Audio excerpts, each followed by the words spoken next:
So, isa lang po ang kailangan natin gawin sa panahong ito.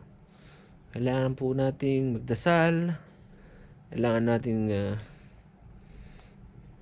yun yung number one na lunas na kailangan natin gawin para masugpo ang virus na to. Welcome nga pala. Good morning. Yun. Mag-update lang ako. So, kumusta na po kayo lahat? I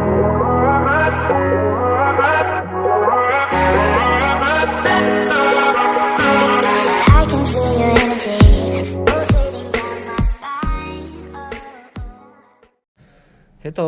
Ito kami ngayon. Nandito sa Qatar. So, gusto ko lang pag-usapan natin yung nangyayaring lockdown ngayon sa Manila. So, yun, dahil nga sa lockdown sa Manila, maraming maapektuhan. Tsaka bakit ba ako nakamas? So, yun nga po, nag-lockdown na po ang Maynila simula ngayon, March 15. So, marami po ang maapektuhan, lalo na yung mga naghahanap buhay or may mga trabaho sa Maynila.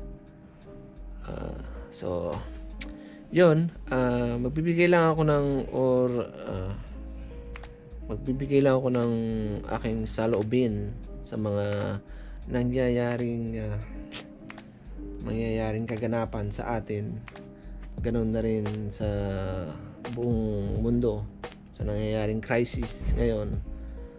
So, ano nga ba ang ibig sabihin ng sa self-quarantine or tinatawag nilang ang lockdown, or hindi naman lockdown talaga, community quarantine ang tawag po sa nagaganap sa Maynila ngayon, or pinatutupad ng ating mahal na presidente. So, yun. So, ito, research ako sa internet. So, what are the areas included in the community quarantine? So, ang community quarantine po ay ang buong Metro Manila or NCR.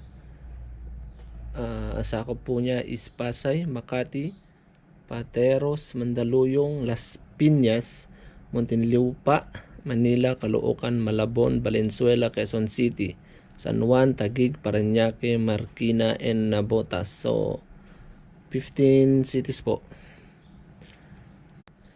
Ang kasama po dun sa community quarantine, or ang isa sa mga pinagbabawal ay ang domestic air, sea, and land transport are suspended from March 15. So, simula po ngayon hanggang April 14. Isang buwan po. And then, ito rin po ay if you are a student, you are highly encouraged to stay inside your house and study your lessons. So, yun po sa mga estudyante na nag-aaral sa Maynila.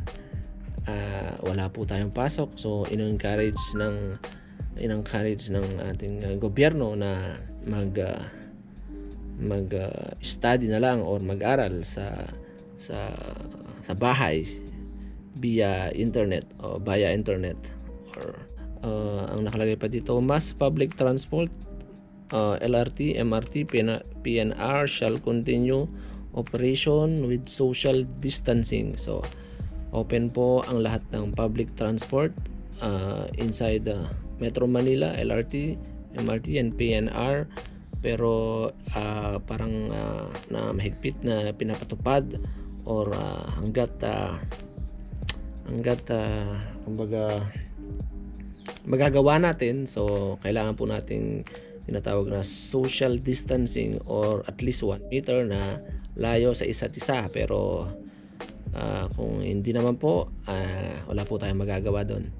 So, work in executive department is suspended. So, ano po ibig sabihin nun? So, ang pagkakaintindi ko po doon is most of the government facilities like or offices like LTO, SSS, BIR, and lahat po alam ko is sarado pansamantala sa isang buwan, or kung hindi man po sarado is limitado ang oras at ang kanilang kayang gawin. Ang nakalagay po dito is flexible work arrangement encouraged in the private sector, manufacturing and retail businesses encouraged to stay open with social distance and minimal workforce. So open po lahat po ng mga private sector, manufacturing, mga malls, pero parang limitado rin po ang kanilang kayang gawin. Katulad po sa mga malls, meron pong oras na open ang mga malls, at meron po tayong curfew na gagawin ang mga mayors sa Metro Manila simula alas 8 ng gabi hanggang alas 8 alas 8 ng gabi simula alas 5 ng umaga. So, yun, bawal po lumabas maliban kung kayo ay may mga trabaho na panggabi. Meron pa po dito stringent social distancing measures in NCR for 30 days. Yun po, inuulit po. Isa po hanggat magagawa po natin is social distancing po yung sinasabi. Huwag po tayong kung tayo ay naglalakad, huwag tayong malapit sa ating mga kasunod, or kung tayo ay nasa pampublikang mga sasakyan, kung hindi naman po or kung hindi naman po puno, or kung hindi naman po siksikan, pwede po tayong tig-isa-isa siguro upuan. Kung nasa bus tayo o kung nasa jeep naman tayo is medyo isa space ng konti para at least wag tayong magdikit-dikit. So suspension of classes in all levels in Metro Manila until April. Yun nga po, wala pong pasok. Lahat po ng levels ng school, or lahat ng levels ng education, lahat po mula elementary hanggang college, buong Metro Manila, isang buwan po yun. Barangay-wide quarantine is advised if there are 2 or more COVID-19 cases. So, ang pagkakaintindi ko po dito, kung sa isang barangay po ay merong dalawang kaso or mahigit pa sa isang barangay, ay parang pinag-uutos na quarantine din ang isang barangay pag lumampas na po ng 2 or higit pa. Municipalities or cities wide quarantine advice if 2 positive COVID-19 cases. Yun po, barangay or ang city. Kung ang city or municipality din po ay pwedeng magpatupad ng ganong kautusan sa isang municipality or city na hindi sakop ng NCR, o kahit saan mang cities or municipalities. Katulad po ng Davao ngayon ay nabasa ko po na si Mayor Sara Duterte is nagpatupad na rin po ng community quarantine sa kanilang probinsya. Not enough military and police to cover the whole country. Barangay captain is the police. Barangay captain can also go to prison if they don't enforce the regulation. So, yun po. May pananagutan po ang ating mga tanod, kagawad at mga kapitan ng barangay kung ito pong kautusan ng ating mahal na presidente or ng mayor ay hindi nila pinapatupad sa kanilang nasasakupan, so sila po ay mananagot sa batas or sa DILG. PNP and AFP shall be called upon for effective and orderly implementation above measure. This is not a martial law. Do not be afraid of the PNP, AFP. They are there to help you. So, yun po ang pinapaliwanag ng mga kapulisan na hindi po to martial law. Kumbaga, dahil nga po sa self-quarantine na gagawin sa buong NCR, so kailangan po ng mga kapulisan at saka sundalo para ipatupad yung ganong implementasyon, dahil nga po hindi kaya ng mga barangay tanod lang or kung kapulisan man, or kailangan po ng tulong ng militar or ng military natin or buong armed forces para mapatupad po yun. So dahil nga po marami ang mga tumututol or lalo sa mga makakaliwang grupo, ang tingin po nila is paglabag sa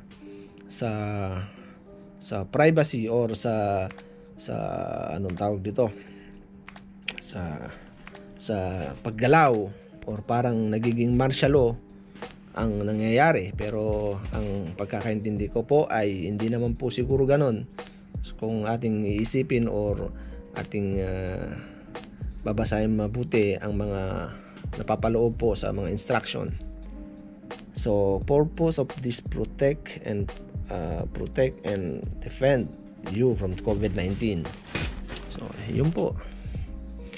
PNP will maintain peace and order, just follow. So yun po, ayun nga po,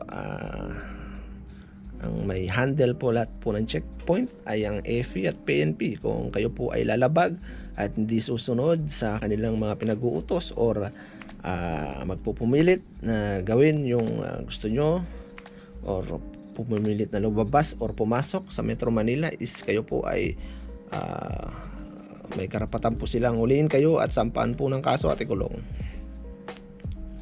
So COVID-19 tests are free. So kayo po, kung kayo po ay may nararamdaman na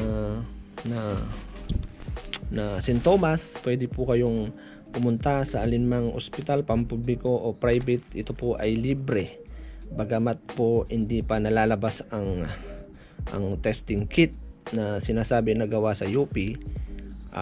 Pero hindi ko po alam, hindi po sure dito kung ito ba ay free or may bayad. So transports of goods are allowed. So hindi po ibig sabihin nun na ini-stop po ang mga sasakyan na papuntang NCR is hindi po allowed ang mga transport ng mga goods or mga sasakyan na may lulang pagkain or mga prutas, katulad ng mga prutas or gulay na galing sa probinsya, Benguet, yun po, katulad po ng mga prutas po or gulay na galing doon ay hindi po nila ini-stop yun dahil po yun ay bawal. So allowed po yun lahat ng any kind of food transport. Those who are working in Metro Manila but residing outside Metro Manila will be allowed to travel in and out of Metro Manila. So yun po ang pagkakaintindi ko dito is kung kayo po ay may trabaho sa Metro Manila at nakatira sa malapit na probinsya katulad ng Cavite, Laguna, Pampanga, Bulacan, kayo po ay makakapasok at makakauwi ng wala pong problema, bagamat kayo po siguro ay matatraffic dahil nga po isa-isa nilang chinecheck lahat ng papasok. So yun lang po ang tingin kong magiging dahilan. Pero as long as na meron kayong ID, company ID at certification galing sa inyong company na kayo ay nagtatrabaho at may valid na date, so wala po siguro magiging problema.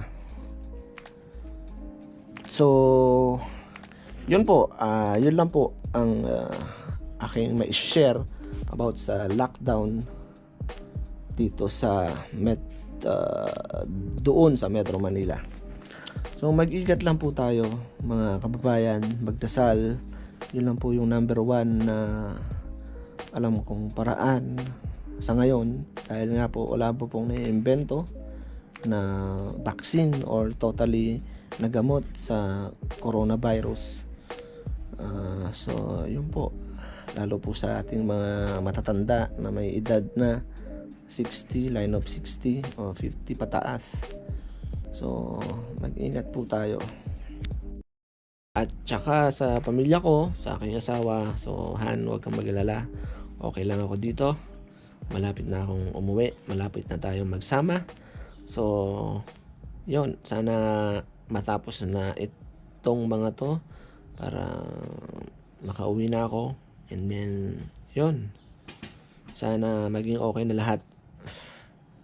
Ang alam ko pong pinakamabisang solusyon po dyan is yung pagdadasal. So magdasal lang po tayo na maging okay na lahat. Kasi kahit pong mayayaman is tinatamaan. Ultimo, asawa ni Prime Minister ng Canada na si Justin Trudeau is tinamaan po. Isipin nyo po yan, napakayaman na po niya mga yan, napakalinis na. Pero iisipin mo bakit saan niya nakuha yung sakit na yon. Mga government official ng Iran ay nagkasakit na rin po. Sino pa ba ang mayaman na Hollywood actor na si Tom Hanks, ganun na rin kanyang asawa. So yun, nagka-coronavirus din sila, ngayon ay nasa Australia. So iisipin nyo po, lahat po tayo ay pwedeng tamaan. So iisa lang po ang alam kong solusyon yan or makakatanggal yan is yung pananalig sa Diyos, pagdadasal or sa totoong Diyos, na magdasal lang po tayo sa Amang Diyos na nasa langit, si Jehovah, at ang kanyang anak na si Jesus. So yun po, hanggang dito lang po yung aking video. So mag-ingat po tayong lahat, and then bye bye, God bless.